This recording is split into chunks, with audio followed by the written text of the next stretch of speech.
There are dumb questions, and that is okay. How do islands float? Is a question that I asked in grade 7 geography, and it remains the dumbest question that I've ever heard. If you can,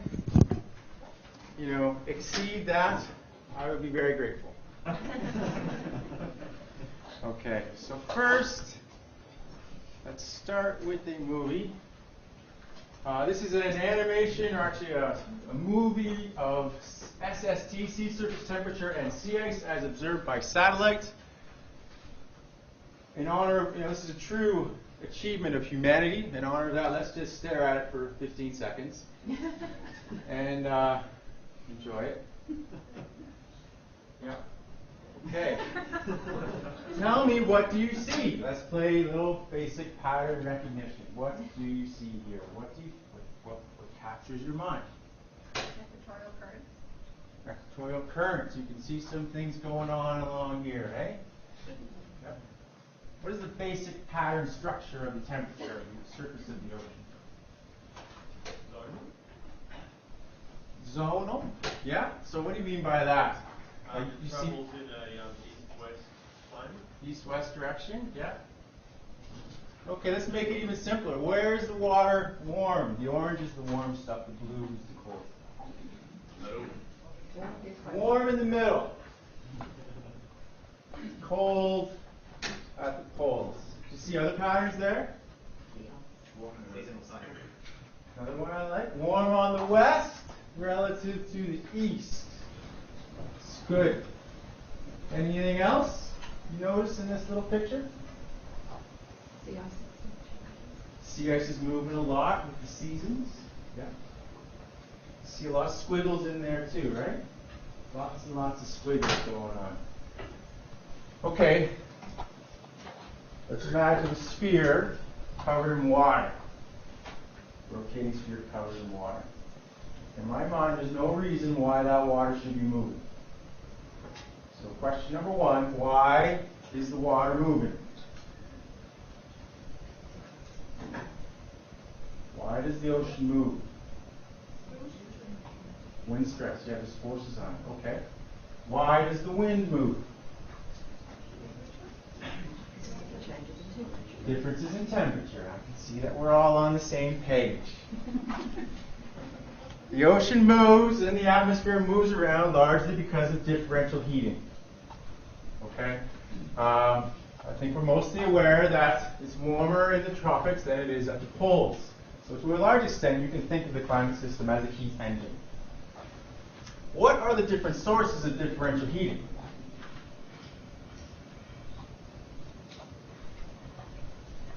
I can think of a few. It's cold right now. It's going to be warmer in a couple hours. Day versus night is a source of differential heating. Do we have some other ones? Seasonal cycle is a great one. Other ones? Land versus ocean. People in the back. What's going on back there? What else? Another source of differential heating. I've heard I'm supposed to run around in the room to wake you up. Changes in the Earth's orbit around the sun, perhaps, yeah? And the way I tend to think of the ocean or the atmosphere is I think of it, I used to work, my first job ever was at a trampoline center, Jumping Jiminy Trampoline Center. And I kind of think of the climate system, all these differential heatings as different sized kids jumping on the same trampoline. Or another way to think of it as, planet Earth is like the skin of a drum with different beats on it, okay? So the day-night cycle, you can imagine is, the young kid who's got lots of energy jumping, it doesn't weigh very much. Changes in the Earth's orbit around the sun are kind of like, a retired sumo wrestler sitting there, just breathing. And when you have a lot of people jumping on a trampoline, what sometimes happens? You get the super bounce sometimes, right? Boom! Go away hard. And other times you sort of go, it doesn't happen. So I kind of think, all all these different differential heatings are sort of bouncing around the system, and they can interact with each other, making all sorts of interesting things. Right, oh yes, okay, let's imagine, there's no way I'm going to throw myself, that's it. What do we know? What do we know? We have the ocean, south, north, this is going down in depth, this is the ocean, and we know that it's warm here at the top, and it's cold here. Cold here. Can someone come up here and draw what type of ocean circulation they would expect under this kind of a scenario? All I'm telling you is that we know now it's warm here and cold here at the surface. What type of an ocean, what do you think would happen if you had like a big bathtub? There you go. Come on. No one said this was going to be easy. Well, I think you might have. Don't be shy. It's okay. I actually think this is a really hard question. So. Wouldn't you expect to just get an overturning circulation? Oh yeah. And you know what? That's what they thought. Let's go back. We were wrong, right?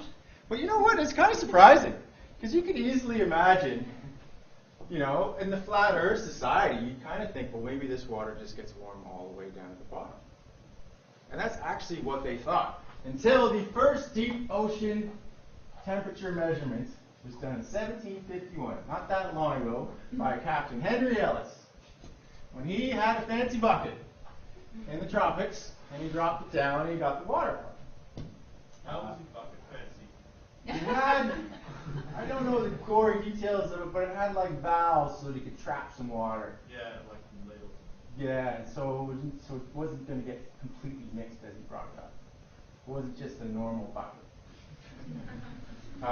Some famous English guy asked him to do this when he was out there, and he brought it up, and he was very excited to learn that it got extremely cold at the bottom in the tropics, you know, down to 3 to 5 degrees Celsius down here. Why he was very excited about this is because he was a drunken slave trader, and they used this to cool their wine and booze on the boat because they were in the tropics and it was really bloody hot. It's true. So to a large extent, this is sort of the foundation of the global thermohaline circulation. So the great careers of people like Matthew England and all these other people were built on the discovery of a drunken slave trader in 1751. Okay, onwards. Salinity. This is a map of sea surface salinity around the planet. The red stuff is salty. The blue stuff is relatively fresh. Again, what do you see? Where are the patterns? Yes, sir. Seems to be the most salty around the Mediterranean. Very salty in the Mediterranean. Yeah, true. What else do we see? Subtropics are salty. Subtropics are saltier. These spots are salty. Yeah. Anything else? Out by the outflow of major rivers, like over by India or the Yeah. St. Lawrence, is a lot fresher. And this is the Orinoco, the Amazon. I'm not very good with rivers. Congo, yeah, rivers, fresh. What else do we see? The Atlantic is saltier than The Atlantic is saltier than the Pacific. Okay, now let's go a little bit into the why. First, why is the Atlantic saltier than the Pacific? less circulation. I think that's, well, less circulation where? Well, I mean, I would just imagine maybe like the giants more or something, and they That's a good transport guess. materials. Yeah, I don't think that's the answer. Yeah. Okay, so what determines the salinity of the ocean? What determines the salinity of the ocean? Fresh water? Yeah, fresh water, so from where? Ice. From ice or from the atmosphere, right? And so if we take a zonal average of the salinity of the earth, of the ocean, this is just going from 49 to 47, so in the tropics. Certainly when you go to the poles, melting sea ice, production of sea ice is going to matter. But in the tropics, the sea surface salinity really pretty much follows evaporation minus precipitation. Okay?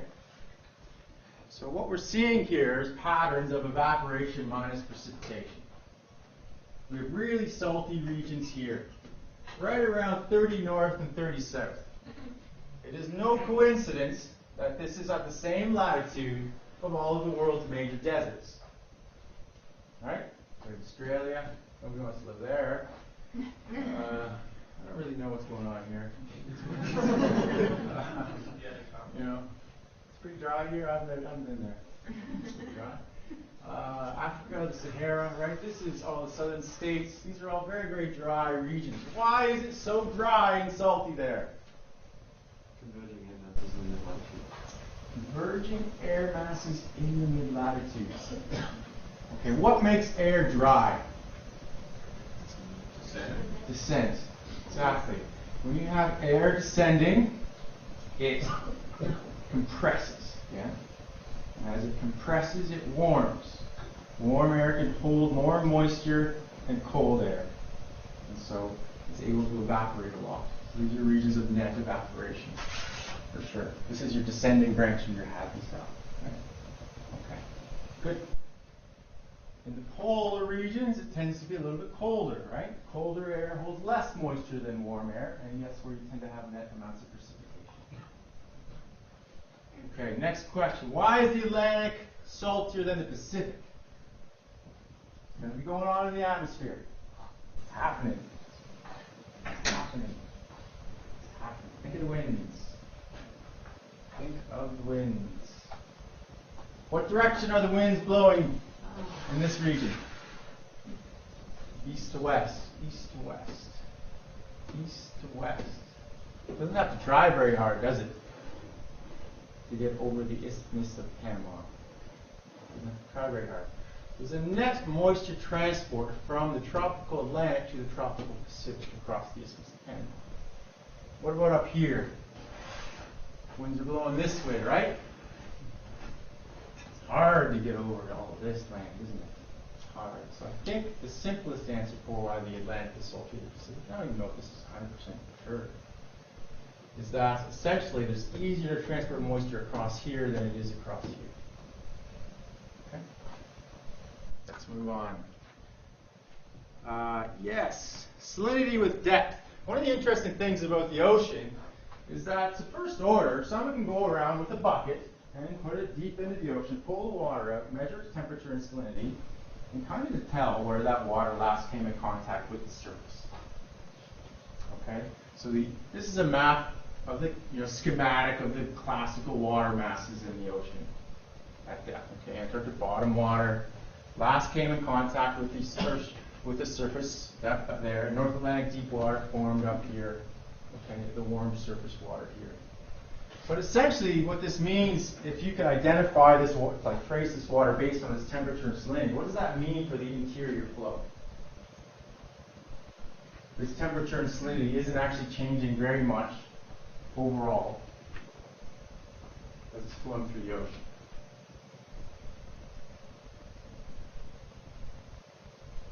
I think the word is it's largely adiabatic. Okay, it's essentially tending to flow along isopycnals. So these water masses are getting their characteristic properties at the surface, flowing down at depth till they reach their comfortable isopycnal, and then moving around the ocean along that isopycnal. Okay. Now we're going to get into the more fun stuff. Geophysical fluid dynamics, or the large-scale physical oceanography characteristics. And we're going to keep it very nice and simple. There are three, in my mind anyway, three defining characteristics of geophysical fluid dynamics. These are aspect ratio, stratification, and rotation. What is aspect ratio? What is an aspect ratio? Is anybody a photographer? I'm not. Yeah, width versus the height, exactly. And so it's kind of the horizontal length scale versus the depth scale for the ocean. Okay? And so if you look at a place like the Atlantic, or even on a larger extreme, the Pacific Basin, across the Atlantic it's about 6,000 kilometers, your horizontal length scale, but your vertical length scale is like 4 kilometers. So its aspect ratio is huge, it's like 1,000. Okay? And so when you see pictures of the ocean, schematics like that, it's very, like that. It's very important to realize that that is a complete and utter lie. Okay? The aspect ratio of the ocean is pretty much the same as this piece of paper, where this is your horizontal length scale and this is your depth. Okay? What does that imply about the ocean circulation? What sort of constraint is that going to put on oceanic motions? It's going to be dominated for the most part exactly by horizontal flows. This does not mean that vertical flows are not important. It just means they're going to be far less common. First order, right? Aspect ratio. It's true for the atmosphere as well. You know, it's actually more true for the atmosphere because it's all over the planet. There's not sidewalks. The next important thing for the ocean is it's stratified. This is a profile, a standard profile of density in the ocean. Less dense on the top, more dense as you go down. Okay. What does this imply? Stable? Stable, yeah. Yeah. Also going to probably kind of limit horizontal or vertical motions to a certain extent. Anything else? Where's the heat coming from? The surface. The ocean is heated from the top. How is this different from the out? Yeah. Sorry. So where the curve like kind of becomes a straight line basically. Yeah. Is that where the thermocline is? Yeah, this would be more called like a pycnocline, but it's the same idea. Yeah. Exactly. Yeah. Okay, so it's warmer at the top and maybe fresher a little bit, but so it's essentially telling us that the ocean's heated from the top. How is this very different from the atmosphere? Where is the atmosphere heated from for the most part? The bottom. From the bottom. What are you going to have a lot more of in the atmosphere than in the ocean? Convection. Yeah. You're going to have a lot more active convection in the atmosphere than you have in the ocean. You still have convection in the ocean, and it is very, very important, but it tends to be highly localized. Okay. Next one, my favorite, is the rotation. Rotation. What is this thing called? What is going on here? The Coriolis force. Everybody's favorite. Is it true? Or is it fake? It's fictitious. What does fictitious mean? It goes back to Newton. It's all Newton's fault. I used to do a 2-hour lecture on the Coriolis force. And I actually think it's still kind of an active part of research. I'm going to do it now in 2 minutes. Okay? Newton, who's a smart man. He told us this was true. A particle will accelerate if there is a net sum of forces acting on it. Yeah? Okay. Now let us imagine planet Earth, sphere. I am now huge, and I squish planet Earth down so we're living on a turntable world. Okay? Just like a record player. Let us live on turntable world.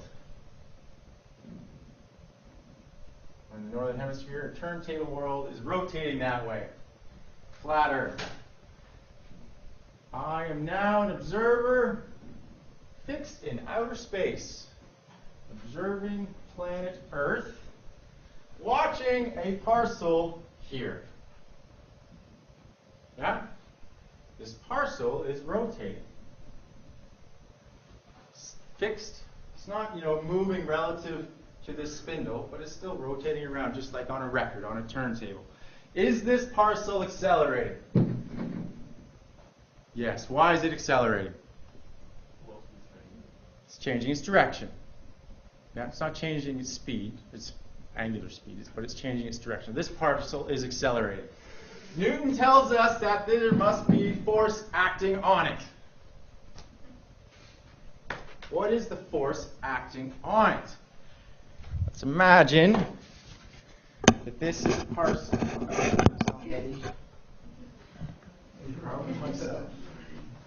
So this is my parcel. And it's rotating, changing its direction. It's accelerating. There is a force. The force is the tension on this, rope, string. What on planet Earth? It's your centripetal force, this one, yeah? What's the centripetal force or acceleration on planet Earth? Why are you not flying off in outer space? Gravity. So from the viewer in outer space, there's a force applied to maintain the acceleration. That is the force of gravity. Acceleration is not equal to 0, and there is a force of gravity. Check. Newton was correct. Now let us put the observer on the Earth. They're all both rotating. Yeah? Does this person see this thing accelerating? Nope. Not accelerating. Now the acceleration is equal to 0. Does that mean there is no force of gravity?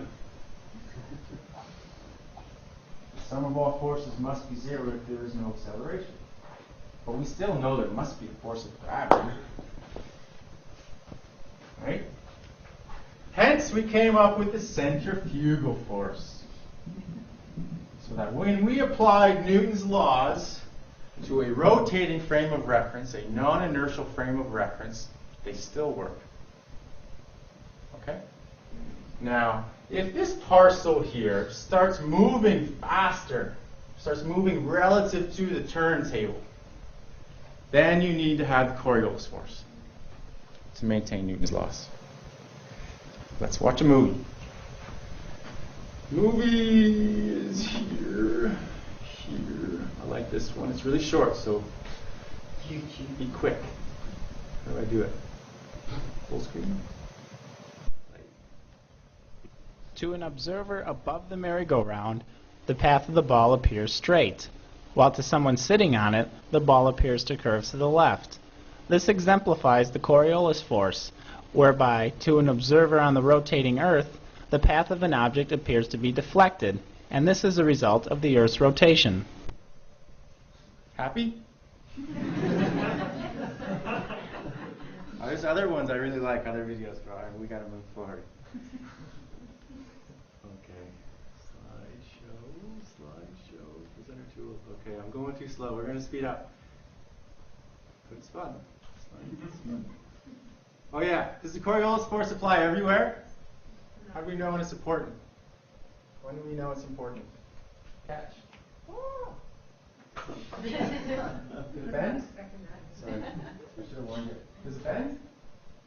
Very clear. Ready? Pretty straight. It's pretty straight. Why didn't it bend? When does it matter? When does it matter? Yeah, it depends on the distance and the speed. It's a question of how. So the rotation time scale is 24 hours, right? T is equal to 24 hours. So you can kind of think of it, if a parcel is moving at a certain velocity over a certain distance with over a certain velocity, that gives you a time scale, right? If that time is roughly equal to 24 hours, then it's important. So for the atmosphere and the ocean, so for an ocean flow, it's typically moving at speeds like this over distances like this. Check. Same for the atmosphere. Does not matter for toilet bowls. Well, I found an awesome video of someone taking toilet bowl photos of Australia and Canada. Okay. We're going to move to this one, everybody's favorite. Geophysical fluid dynamics. If you want to be, master of the universe, you need to solve 7 equations for 7 unknown variables. These are your 7 equations. 7 unknown variables are U, V, and W, your velocities, temperature, salinity, pressure, and density. Okay. Check. Okay. These are all based on physical laws. What are the physical laws we're applying here? Conservation of mass, conservation of momentum. Other ones? Pardon me? Yeah, that's sort of the conservation of mass. Yeah, exactly. Conservation of energy. What's 4? That's the conservation of momentum. Yeah. Your conservation of momentum gives us three of them, U, V, and W. Conservation of mass, continuity equation gives us 4. Conservation of energy gives us 5. Conservation of salt. And equation of state, baby. Equation of state. That's right. That's right. Love them. There you are. What's going on here?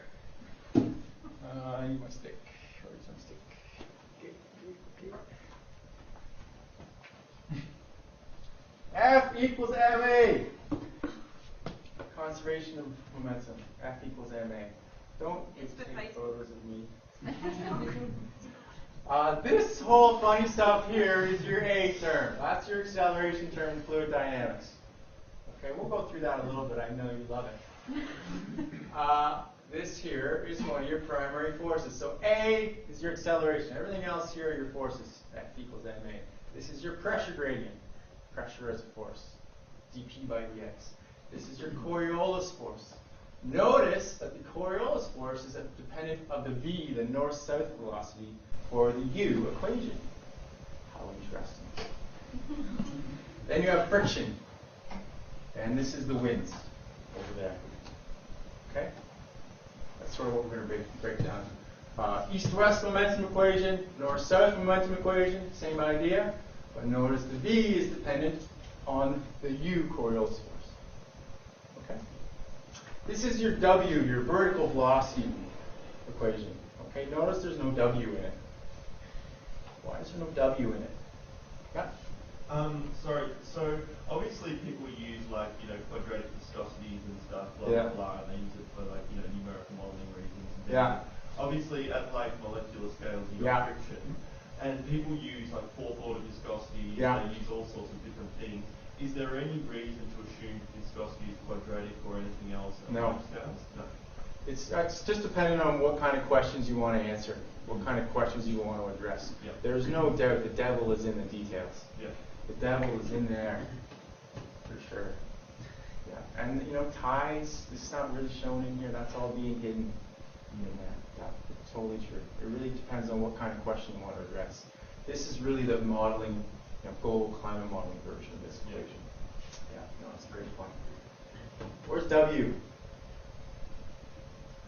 For this equation here, we're kind of ignoring it to a certain extent. Okay, we're saying that for the large scale, overall, except in special places, there's not a lot of W going on. Okay, this is your funny little conservation of mass. Okay, but it's really for the ocean. We sometimes deduce it down to saying it's conservation of volume. And what this equation is really saying is if you take a blob of water, the amount of water moving into that volume has to equal the amount of water going out of that volume. Okay? And then this is your thermodynamic conservation of energy. Again, this is sort of your A, your advection or your acceleration of heat. Okay, your advection of heat. And then on the other side is just sources, sinks, and friction, but here it's called diffusion. Okay, so how heat is diffused horizontally and vertically, and then your source terms. So whatever, solar heating, latent heating, all that other stuff. Okay? Same idea for salt. It's pretty simple. Advection of salt, diffusion of salt, and then sources and sinks. Again, the devil's in the details, right? The sources and sinks and diffusion processes. Totally. And then the equation of states, so relating density to salinity, temperature, and pressure. Sounds easy, but then Trevor McDougall comes along. Okay? This is still, in computer models, this is the one that takes up the most amount of time. It's a total pain, and then, we still don't, Trevor McDougall. Total pain. Yeah, let's look. Okay, we got to keep moving. We're going to deal a little bit with this acceleration term. I'm going to put a hole there.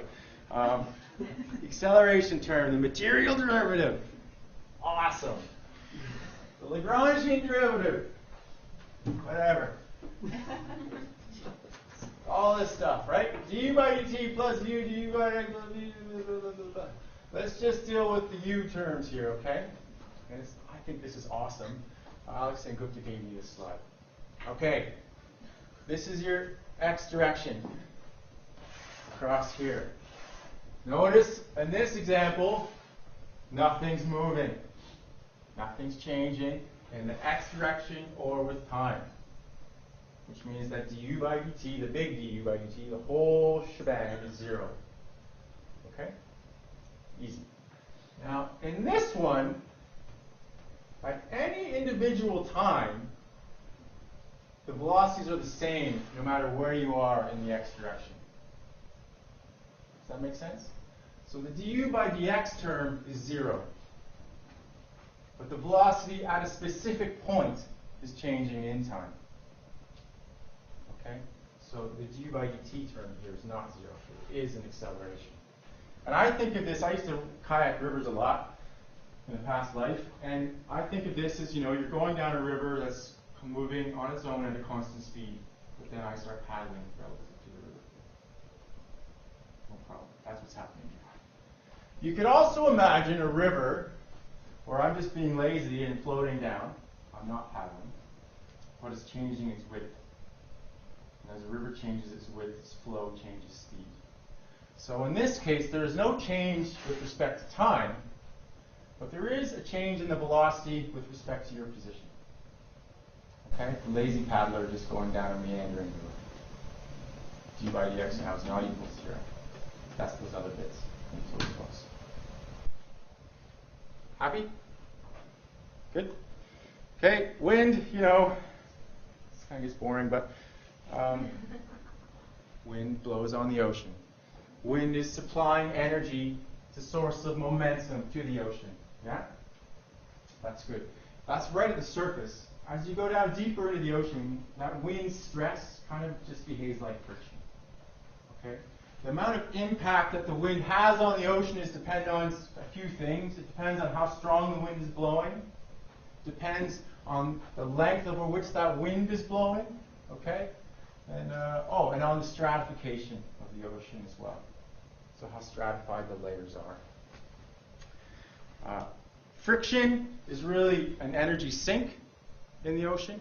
Okay, it's dissipating energy. It always wins. You can imagine two types of friction. An interior friction, so away from any boundaries, away from the top of the ocean, away from the bottom of the ocean. The interior of the ocean, I think for the most part, you can consider to be inviscid. It's quite very, very weak. Okay? There's not a lot of interior friction in the ocean. It's largely inviscid. Bottom friction is more important. So when you have a flow over rough affinity, like tidal currents or really, really strong deep currents, those are going to have friction with the side, with the bottom, just like you have wind friction at the top. Okay? The next one we want to talk about is pressure. Pressure is just the weight of the column of fluid above you. P is equal to rho GH. So right now we're all feeling pressure from the weight of the atmospheric column above us. As you go deeper into the ocean, water's heavy, you feel more and more pressure. So about 10 meters down, you've doubled the atmosphere. Twice, you've added like another whole atmosphere on top of it. The interesting thing about pressure is that it acts in all directions. So that if you take a styrofoam cup down to the Titanic, it maintains its shape. Okay? Okay, a couple different types of pressure forces. You can imagine one scenario where the whole ocean in this thing is one density. Okay, it has its fixed density, but there's differences in sea surface height. Okay? So there's more water here than here. And so if you're down at this point in the ocean, this dude is feeling the weight of the column of fluid above him. And this dude is feeling the pressure of the column of fluid above them here. This dude's feeling more pressure. Yeah? Hence the pressure gradient. The interesting thing about this scenario is that as you go down into the column, the pressure gradient force is constant. It doesn't change with depth. And that pressure gradient force is only due to the difference in sea surface height. This little bit of anomaly here. Okay? It doesn't change as you go down. You can imagine another scenario here where the ocean surface, sea surface height is fixed. It's flat. But one side is more dense than the other. And in this scenario, the pressure force increases with depth. Because there's a cumulative effect of this rho GH, pressure equals with depth times density times G. This density difference continues to accumulate as you go down. Does that make sense? What is the fancy words for these two types of flows, pressure-driven flows? It's barotropic and baroclinic. Yeah. This would be a barotropic flow, and this would be a baroclinic flow. It's not always this simple, but it's a good way to break it down. Okay? So, with the satellite, this is a sea surface height over planet Earth. So we have high sea surface height here and low sea surface height. People can go around with satellites now and look at changes in sea surface height. And then from that, deduce a pressure gradient. Okay? Well, what type of pressure gradient does this tell you?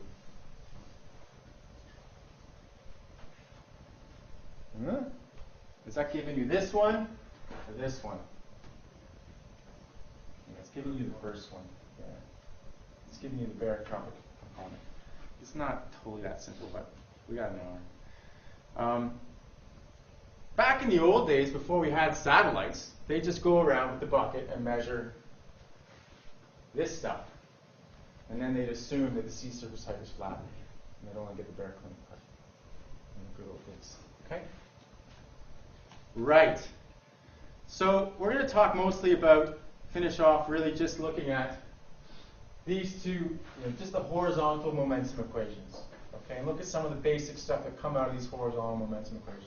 It's a complicated equation, but you can really say that only certain parts of that equation are important for certain parts of the ocean.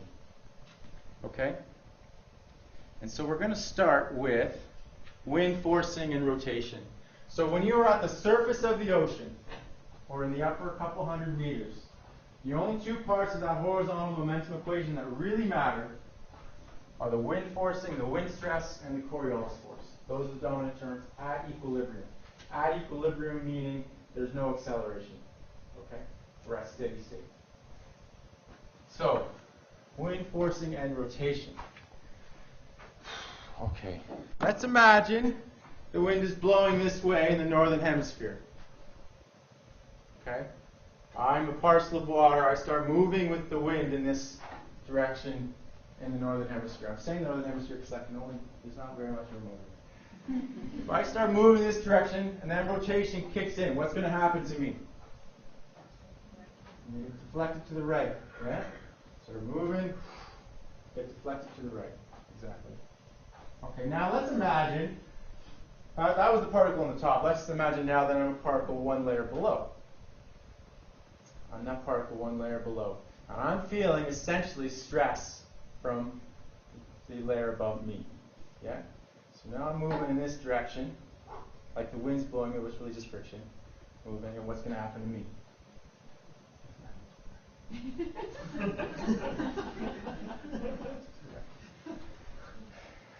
That is called the Ekman spiral. Okay? So the wind blows in this direction in the northern hemisphere, Coriolis force deflects to the right. As you go down the layers, it keeps happening, just friction layer by layer and layer until all the energy is dissipated out. Okay? If you integrate over this whole wind-affected layer, which is depending on how strong the wind is and all that other stuff, it's at 50, a couple hundred meters. If you integrate the net transport over that whole column, the net transport is 90 degrees to the right of the wind. Okay, so if the wind's blowing this way, your net Ekman layer transport is to this direction. Which brings me to one of my favorite stories in oceanography. Fridtjof Nansen. Who's heard of Fridtjof Nansen? Yeah, he's such a dude. For so many reasons. When he finished grad school, his PhD, he was like the first guy to walk across Greenland, which you might know is covered by 3 kilometers thick of ice. He then decided in his late 20s that he wanted to be the first man. He's Norwegian. He died in 1930. Yeah. He wanted to be the first man to get to the North Pole. To do this, he convinced a bunch of people to build him a boat called the Fram, which I believe means forward in Norwegian. The idea was to build this really weird boat. It actually had tree trunks as like its core was made with really strong tree trunks. To drive this boat, I'm going to give the very abbreviated version. Get the boat, doesn't sail very well, sail it over here. They had the idea that if they locked it into the ice here, the wind would just sort of blow them over the North Pole. So they got 12 guys and 5 years of food. Yeah.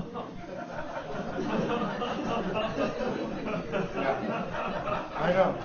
It's so insane. But wait, it gets more insane. Ram the boat into the water, into the sea ice, and hope for the best.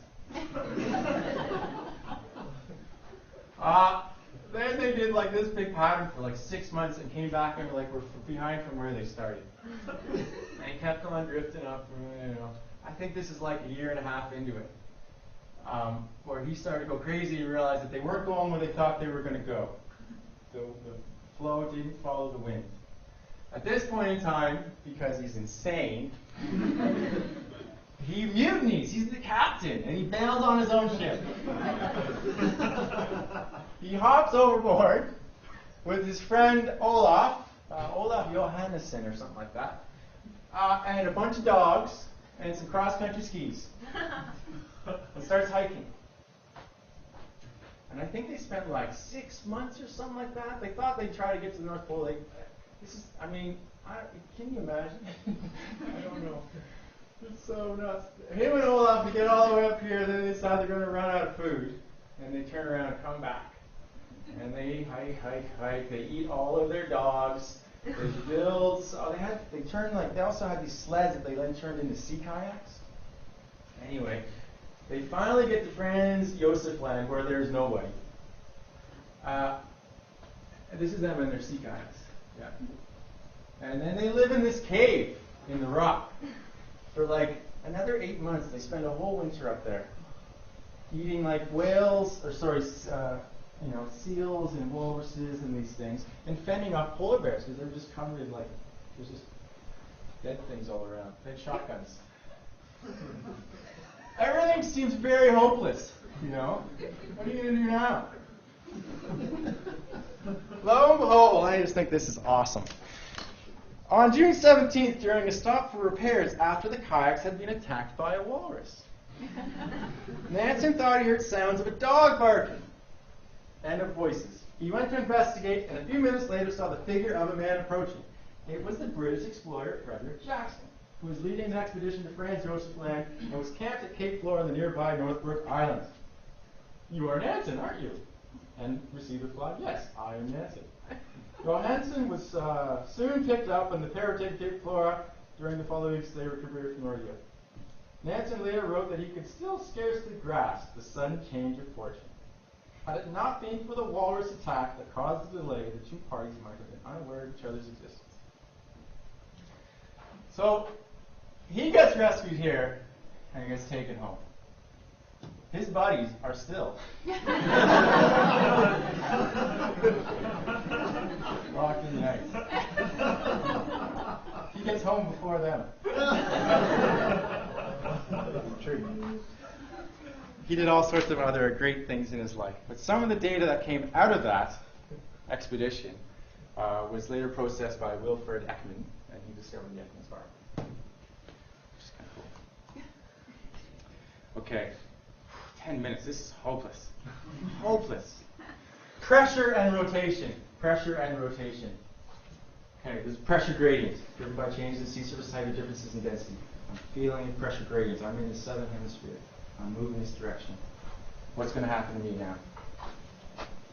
Deflected to the left by rotation. Where is this going to happen in the ocean? Where are these going to be the two most dominant forces?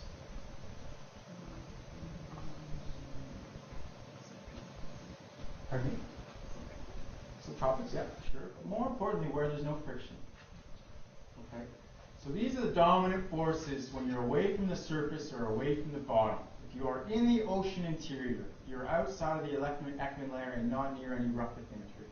And the dominant forces are going to be pressure and rotation. This is called geostrophy. It's the same in the atmosphere. When you're away from the boundary layer, it's just geostrophy. And so you feel a pressure gradient force and there's no friction around it. You're moving this direction until the Coriolis force kicks in and then you become a balance of the two forces. So if I'm in the southern hemisphere, my pressure gradient is this direction, my Coriolis force is this direction, and I'm actually moving at equilibrium this direction, which, let's face it, is totally weird. Okay? You do not move, ocean flows away from frictional boundaries do not flow from high to low pressure, unless you're right at the equator. Right?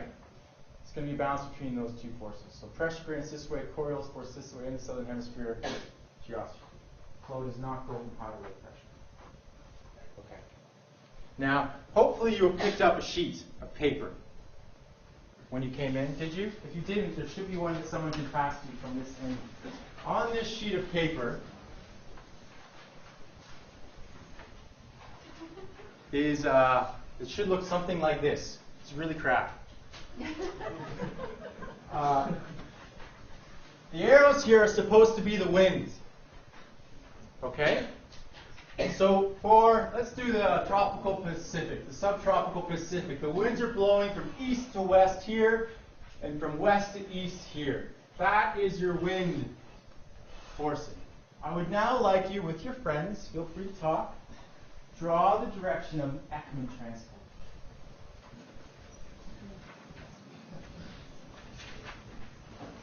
Winds are blowing this way and this way. The Ekman transport is just a balance between the wind stress and the Coriolis force. Alright? If it's integrated over the whole upper Ekman layer, then the net Ekman transport is going to be 90 degrees to the right of the wind in the northern hemisphere.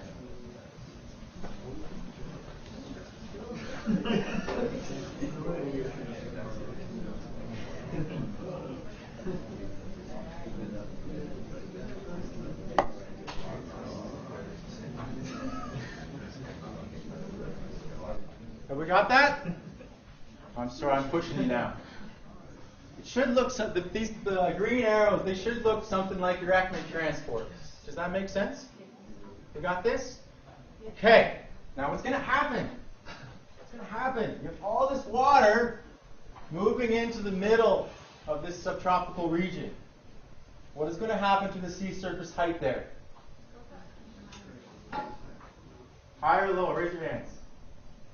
Higher. Higher. He's going higher. Going higher. We are now having elevated sea surface height in this region. Now imagine you are low parcel of water down below this frictional wind layer. You're now feeling a region of high pressure. Okay? So draw a big H here. Put a circle around it. This is now your pressure gradient. I would now like you to draw the direction of the geostrophic flow at depth. Does that make sense? Feel free to talk amongst yourselves.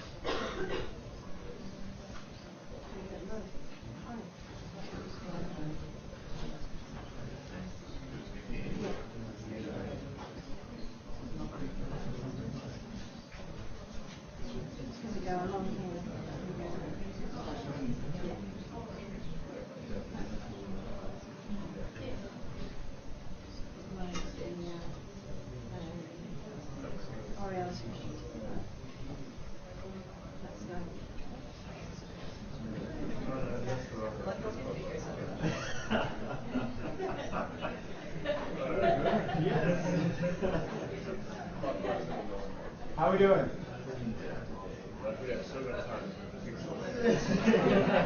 Okay. So the Ekman transport builds regions of high sea surface pressure in this area, right? It's building up water. So now a parcel of water at depth, where it's away from this frictional energy, is just feeling this high pressure here or here. Okay, it's feeling high pressure. Pressure gradient is going this direction. Pressure gradient is this direction. Coriolis force is to the right, which means the flow must be clockwise or counterclockwise. Clockwise.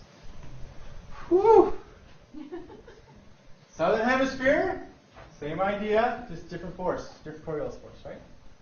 High to low pressure. Pressure gradient is, which way is it? Pressure gradient is down here. High to, what am I doing? Which which arm is which? Oh yeah, okay. Whew. Here we go.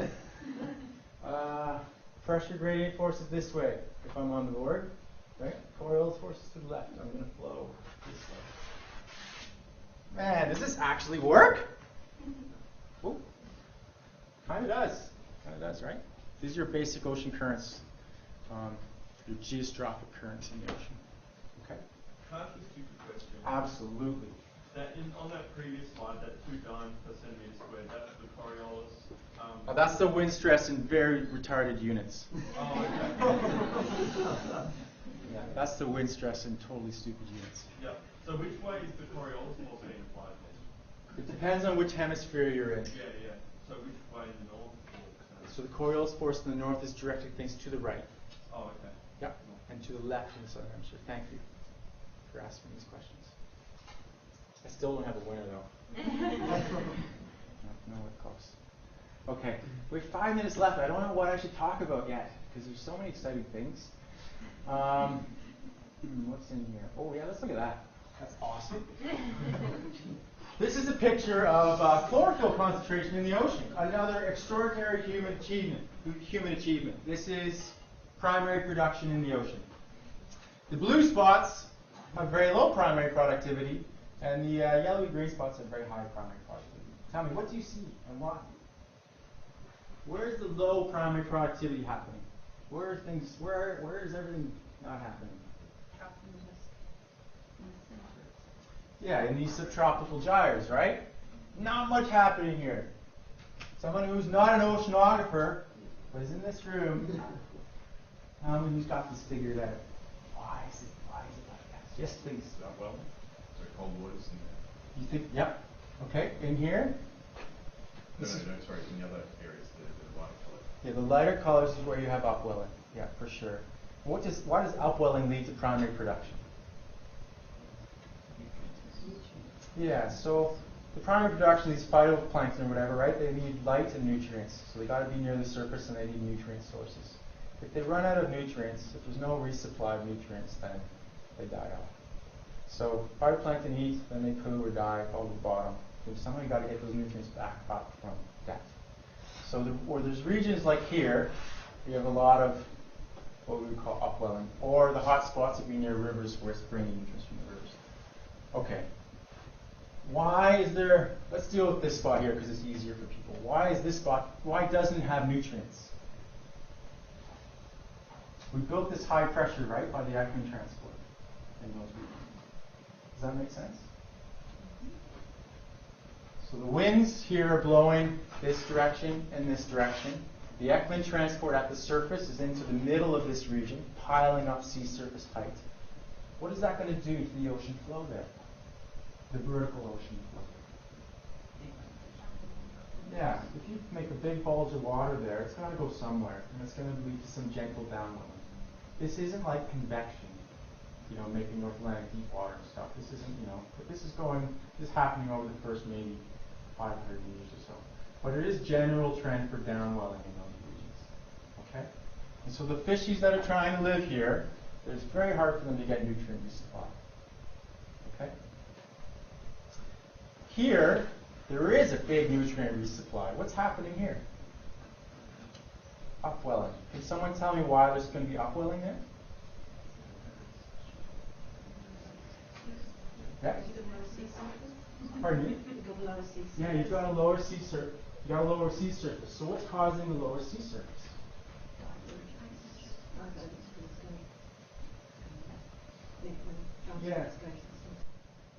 Yeah, exactly. So in this region here, the winds are blowing in this direction, right? If you're on the southern side of the equator, where's the Ekman transport? South, away from the equator. If you're on the northern side of the equator, the Ekman transport is to the north, leading to upwelling in this region. I have to stop. I'm sorry. I will just point out one last thing, because this needs to be said. Everything we've been talking about here is about the mean ocean state, these mean currents. This is something that was done by Carl Wunsch, showing the kinetic energy of the ocean. Okay? This is the mean kinetic energy of the ocean. The red spots means high kinetic energy, the blue spots means low. But notice the scale. It goes from 1 to 14. Okay, this is the energy in your mean currents. This is your energy in the eddies, or the transient motions. Okay, the variability away from the mean. Okay? Notice the color scale goes from 25 to 350.